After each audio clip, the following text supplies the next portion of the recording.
가대인 여러분, 안녕하십니까? 여기는 가톨릭 대학교 교육방송국입니다. 저희 방송국은 재학생 여러분의 마음과 정신과 의지함양을 위해서 하루 80분간 두 차례에 걸쳐 성심교정 곳곳에 방송을 하고 있습니다. 그러면 지금부터 2023년 3월 15일 수요일 저녁 정규 방송을 시작하겠습니다. 여기는 진보하는 삶의 소리 가톨릭 대학교 교육 방송국입니다. CUBS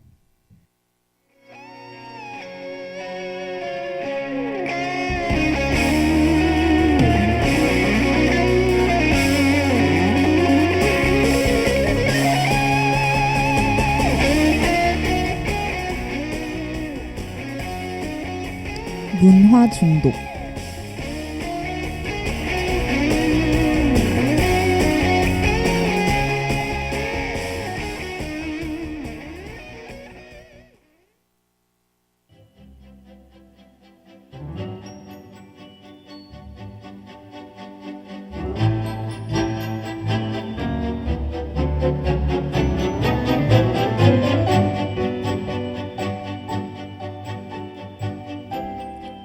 가톨릭대 학우 여러분들 모두 평안한 하루 보내고 계신가요? 벌써 저녁 시간이 다가오고 있는데요. 우리가 매일 숨을 쉬고 밥을 먹는 것처럼 우리의 삶에는 그에 버금가는 아주 중요한 요소가 존재하죠. 바로 휴식과 여가 생활입니다. 우리 모두가 매일매일 열심히 달리기만 한다면 결국 언젠가는 퍼지고 말겠죠? 그런 저희 생활의 활력소가 되어줄 수 있는 휴식, 그리고 여가 생활. 저희는 그중 다수의 혹은 소수의 사람들이 즐기는, 그를 넘어서 열광하는 각종 대중문화와 서브컬처들에 대해 알아보는 시간을 가져보도록 하겠습니다. 자, 그럼 여러분들 오늘도 다들 즐거운 하루가 보내고 계신가요?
노래 잘 듣고 오셨나요? 오늘 저희가 나눠볼 대화는 바로 만화에 대한 내용이에요. 여러분은 만화 하면 뭐가 떠오르시나요? 만화라고 했을 때 영상 매체가 생각난다면 그건 아마 애니메이션을 떠올리시는 걸 거예요. 저희가 오늘 나눠볼 대화 내용은 애니메이션이 아닌 출판 만화에 대한 거랍니다. 사실 만화 하면 우리나라보다는 일본이 떠오르죠?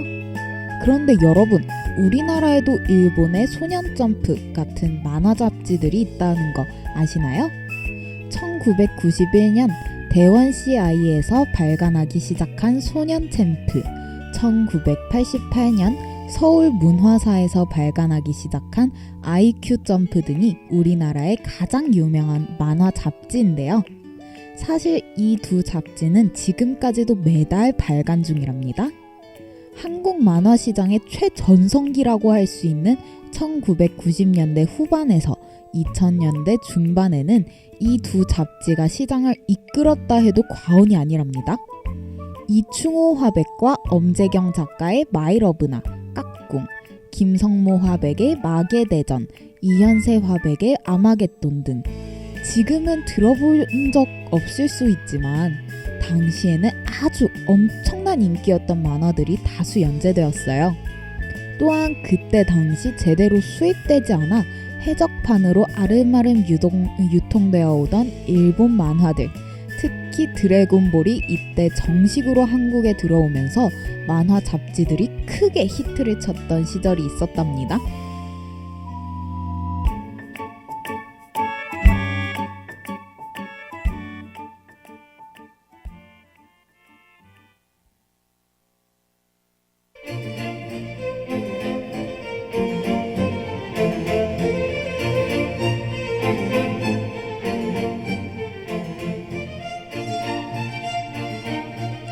그렇다면 이제 만화의 성지라고 할 수 있는 일본의 소년점프에 대해 이야기해 보도록 할까요?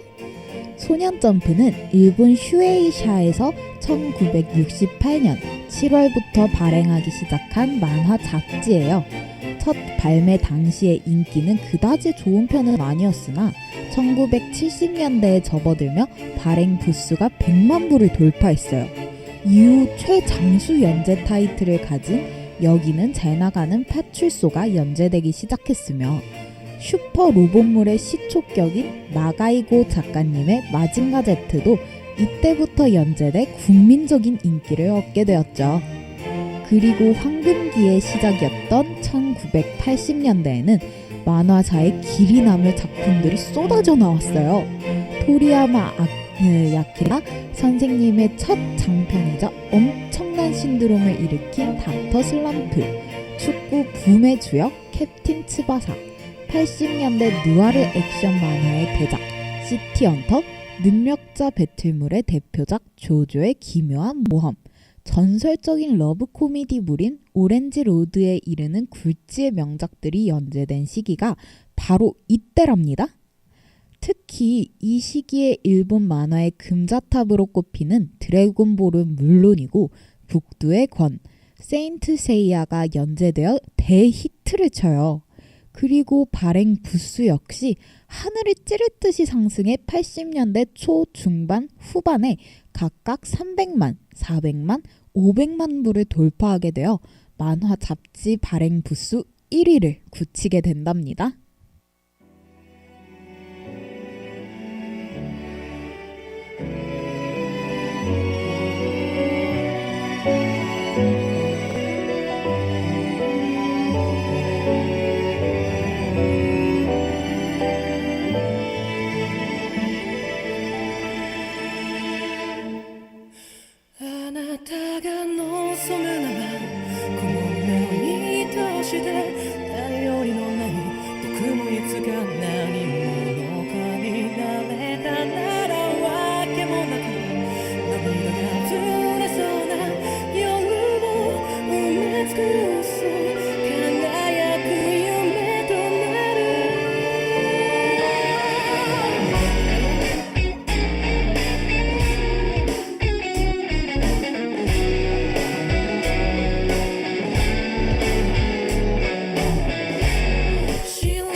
そう思っていたあの頃学生やしない記憶の雨が降る傷へと染み渡ろうともあなたが望むままこの目を満たして頼りのない僕につけないものになれたならわけもなく海だけを触れそうな夜の埋め尽くす輝く夢となる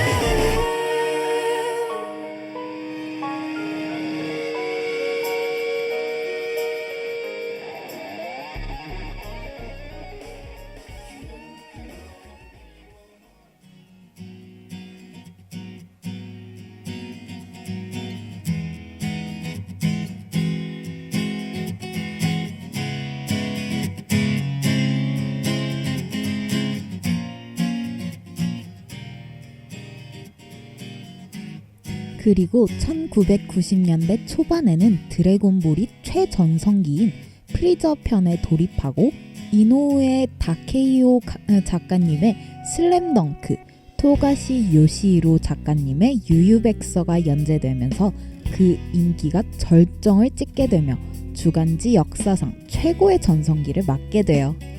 그렇게 소년점프는 1991년 초에는 발행 부수가 600만 부를 돌파하고 1995년에는 653만 부를 찍으면서 기네스북에 오를 정도로 엄청난 잡지가 되죠.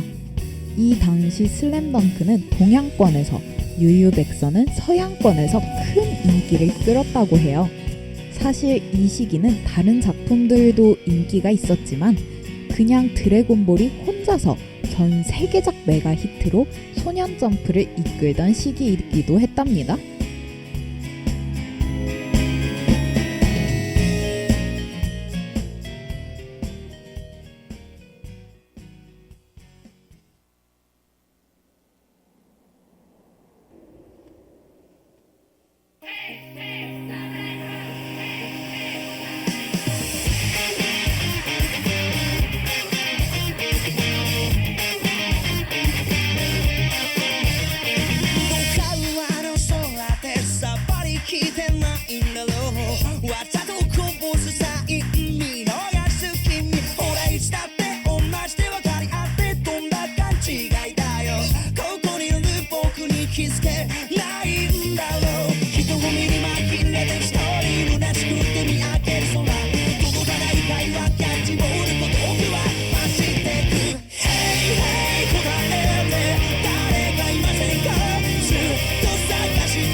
이후 소년점프에서는 1994년 바람의 검심, 1996년 유희왕, 1997년 원피스, 1998년 헌터헌터, 1999년 나루토의 라인업을 보여주며 1990년대 후반부터 다시 제2의 전성기를 맞이했고 2000년대로 넘어오며 블리치, 은혼, 데스노트, 가정교사 히트맨 리본, 투 러브 트러블 등의 히트작들을 연이어 내놓았답니다.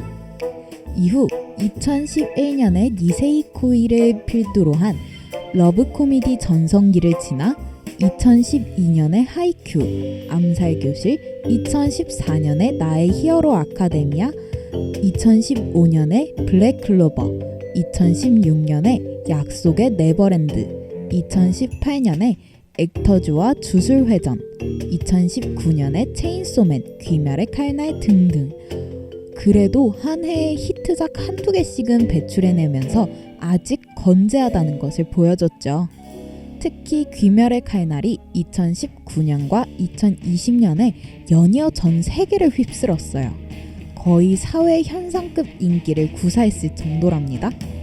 완결 직전인 반년 만에 1억 불을 달성하는 유례없는 기록을 달성한 데다가 작품 외적으로도 말이죠. 학생들을 대상으로 한 존경하는 사람 투표에서 등장인물들이 1에서 10위를 차지, 총리가 공식 석상에서 작중 사용되는 기술인 호흡을 언급하며 농담을 하고 10월에 개봉한 극장판 귀멸의 칼날 무한열차편은 코로나로 타격을 입은 영화 시장을 제대로 파고들어 기어이 비영어권 영화 최초로 월드박스 오피스 1위를 차지하는 등 엄청난 파급력을 보여주었답니다.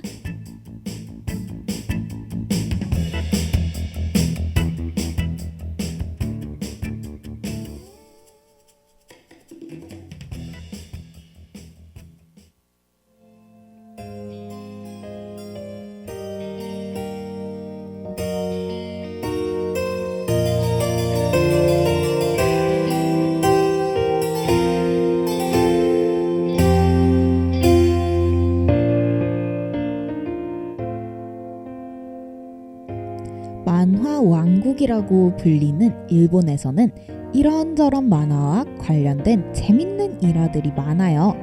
가장 유명한 것은 토리야마 아키라 선생님이 드래곤볼을 완결내려고 하자 일본의 문화부 차관이 직접 찾아와 연재를 더 해달라고 부탁했다는 일화예요. 드래곤볼이 전 세계적으로 엄청난 인기를 끌며 일본의 문화 산업과 너무나도 밀접한 연관이 있어서 드래곤볼 하나의 완결로 엄청난 수의 실업자가 발생하기 때문이라고 하는데요.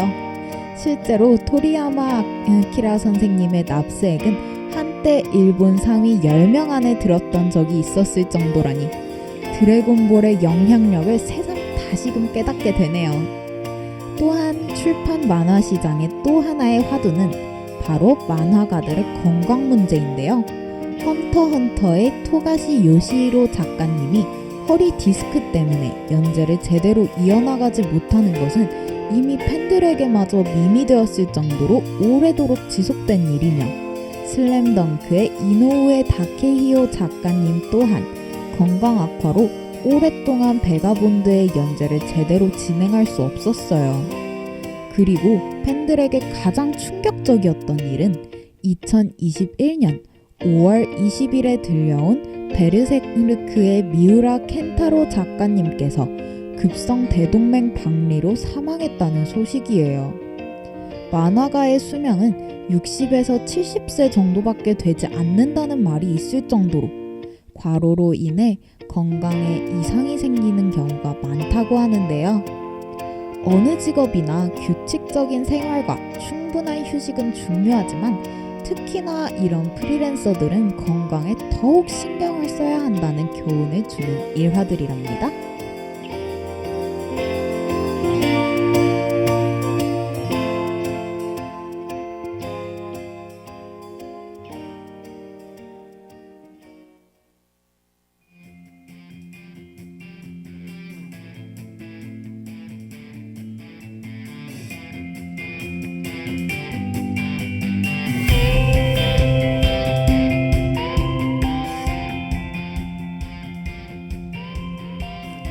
지금까지 출판 만화들에 대해서 이야기를 나누어 봤어요.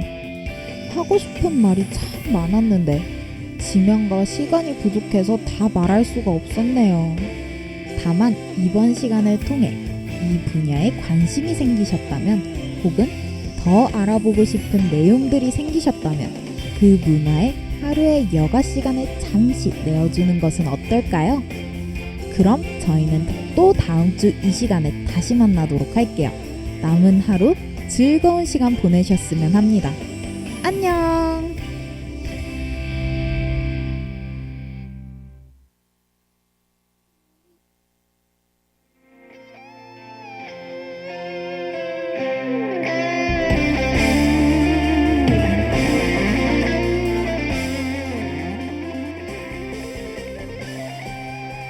지금까지 문화 중독, 제작의 이승훈, 연출 기술의 이예린, 진행의 이정원이었습니다.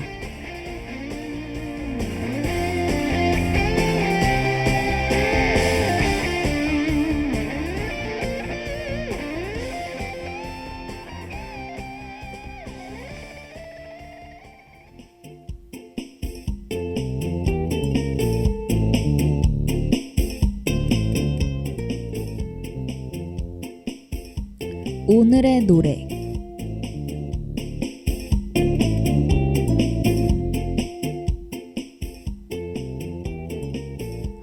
여러분, 오늘도 벌써 시간이 이렇게 됐네요. 벌써 하루의 수업도 다 끝나가고 슬슬 해도 저무는 시간이 다가왔는데요. 대학생의 하루는 사실 이제 시작이라고도 할 수가 있겠죠. 대학 생활 중 가장 술자리를 많이 가지게 되는 때가 3월 중순인데 여러분들은 요즘 술 많이 드시나요? 저는 작년 이맘때쯤 코로나로 인한 음식점 영업 제한 때문에 늦게까지 친구들과 있기가 힘들었는데 올해는 이 시기를 마음껏 즐길 수 있어서 굉장히 행복한 학기 초를 보내고 있답니다. 그래도 여러분, 술 너무 많이 드시면 안 되는 거 아시죠? 네? 이 정도는 괜찮다고요? 생각해보니 요즘 WBC도 있고 해외 축구들도 새벽에 많이 잡혀 있어서 늦게까지 모여있을 일들이 많은데요. 저도 새벽에 축구 보고 몇 시간 못 잔 다음 등교하는 게 꽤 힘들답니다.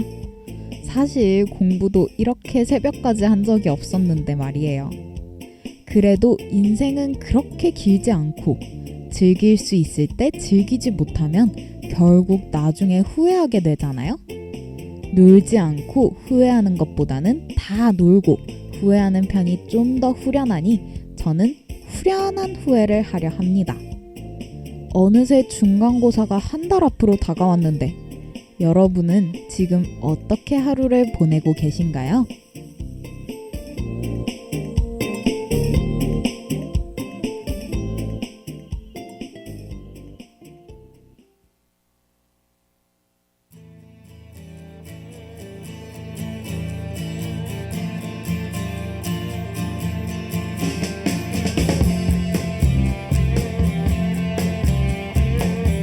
We passed up on the stand. We spoke of what's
메디컬 다이어리.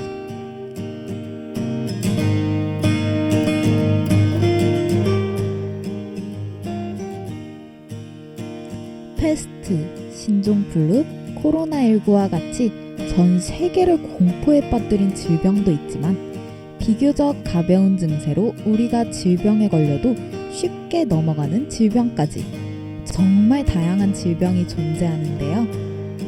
우리 주변에 있는 크고 작은 질병들에 대해 여러분과 이야기하며 메디컬 다이어리를 써내려가 볼까 합니다.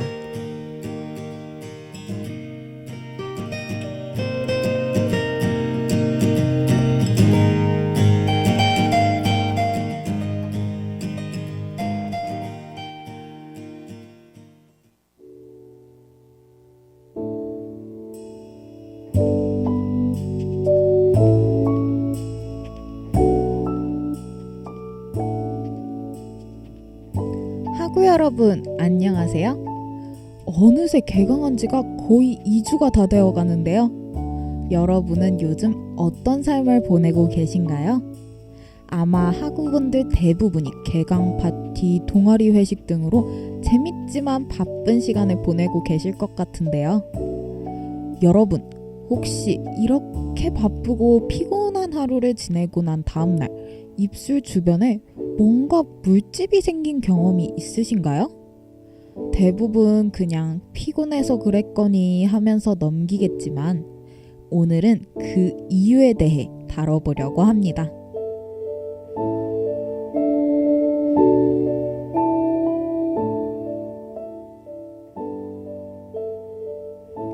메디컬 다이어리의 두 번째 페이지의 주제는 과연 무엇일까요? 그것은 바로 헤르페스입니다. 아마 헤르페스는 여러분들에게 생소한 질병일 텐데요. 하지만 그렇다고 헤르페스가 아주 드물게 나타나는 질병은 아닙니다. 헤르페스는 전 세계 인구의 약 95%에서 98%가량이 가지고 있는 질병인데요.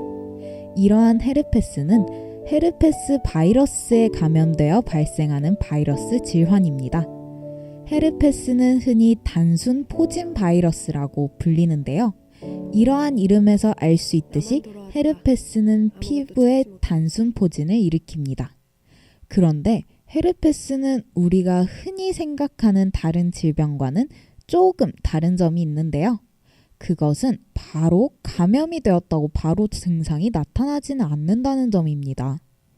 헤르페스에 걸렸다고 하더라도 몸에서 잠복하고 있다가 스트레스, 피로 등으로 면역력이 저하되면 증상이 나타나는 것이죠. 여러분, 재밌게 듣고 계신가요? 혹시 졸고 계시는 거 아니죠?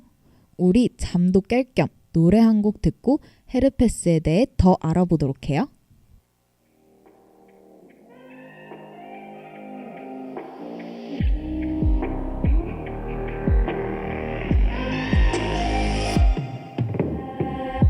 My life was no fairy tale, but they call me a name. Do I look like I need a prince?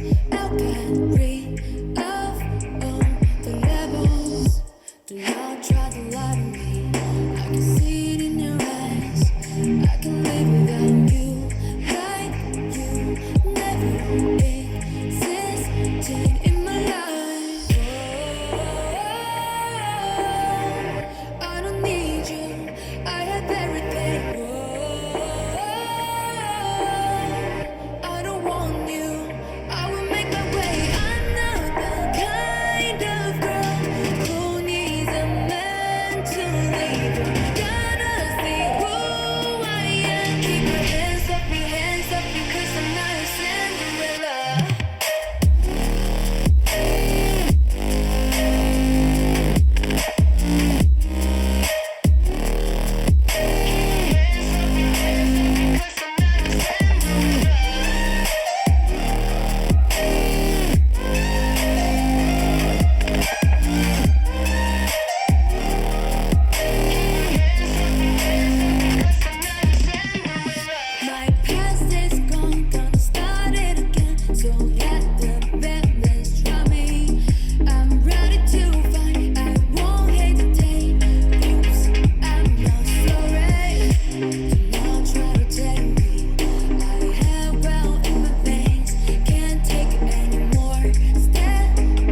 헤르페스는 그럼 어떻게 감염되는 것일까요? 헤르페스는 주로 피부 점막이나 손상된 피부가 바이러스에 노출되었을 때 감염됩니다. 그래서 만약 부모님 중에 한 분이라도 헤르페스를 가지고 있다면 부모님과 뽀뽀하는 행위만 통해도 감염될 수 있다고 하는데요. 이러한 특징 때문에 사람들 대부분이 영유아기에 헤르페스에 걸리는 경우가 많다고 해요. 그렇다면 어떻게 헤르페스를 치료할 수 있는 걸까요? 안타깝게도 헤르페스는 아직까지 완전한 제거가 불가능하다고 합니다. 약을 먹거나 연고를 발라 바이러스가 증식하는 걸 억제하는 것이 최선의 방법이죠. 그렇다면 예방 방법이 무엇보다 중요하겠죠? 헤르페스를 예방하기 위해서는 첫 번째로 면역력이 저하되지 않도록 운동을 꾸준히 하고 깨끗이 씻는 것입니다. 꾸준한 운동, 깨끗이 씻기, 건강한 식습관과 갖기, 이거 너무 뻔한 거 아니냐고요? 하지만 기본이 언제나 가장 중요하다는 거 아시죠? 물론 앞서 말씀드린 방식 외에도 항바이러스제를 먹는 방법도 있답니다.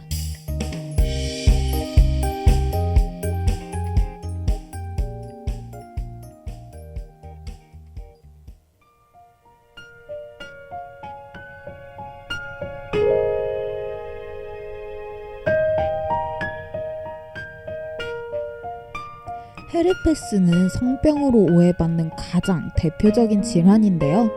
하지만 헤르페스는 1형부터 8형까지 아주 다양하기 때문에 무조건 성병이고 문란한 사람이라고 낙인 찍어서는 안 됩니다.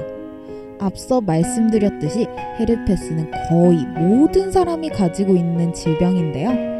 지금 이 방송을 듣고 계신 학우분들이라도 헤르페스에 걸린 사람들을 차별하지 않고 동등하게 존중해주는 것은 어떨까요?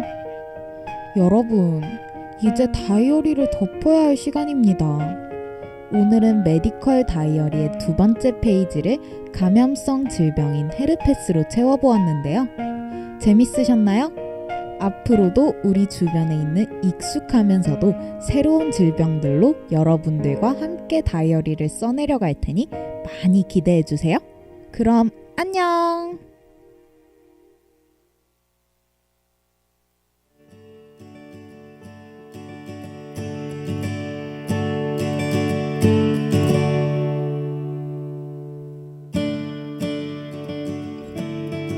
지금까지 메디컬 다이어리 연출기술의 이예린, 제작 진행의 이정원이었습니다.